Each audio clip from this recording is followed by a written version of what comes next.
Okey, hari ini kita special bersama dengan yang berbahagia Datuk Seri Azhar bin Abdul Manap, bekas Ketua Pengarah MARA. Hari ini Datuk, apa khabar sihat? Alhamdulillah, terima kasih. Jadi macam mana? Jadi itulah, Datuk kembali ke UniKL hari ini bersama dengan anak Datuk yang nombor 3. Yang nombor 3. Nombor 3, tapi Yang kedua di UniKL. yang kedua di UniKL. Yang ni yang sebelah ni kakaknya apa UniKL pula? Alumni. Jadi apa perasaan Datuk lah kembali ke UniKL untuk meraihkan kejayaan anak?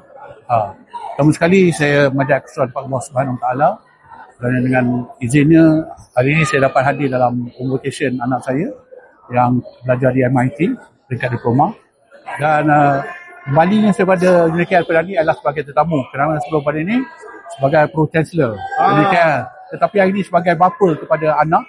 Alhamdulillah. Jadi saya dapat menyaksikan competition anak saya pada hari ini. Alhamdulillah. Jadi terima kasih Datuk sebab masih lagi support UniKL pembangunan anak bangsa Melayu kita. Ya.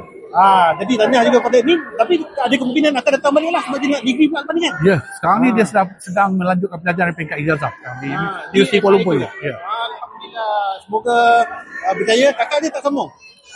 Master? InsyaAllah. 3 kali datang tu. kita akan tanya kepada Datuk Seri, kepada Puan Seri, kepada apa nama tak nanti nama apa tadi?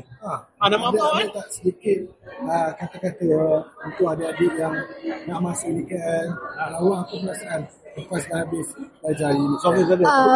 Saya rasa seronok belajar dekat sini. Saya dapat banyak benda baru yang saya belajar.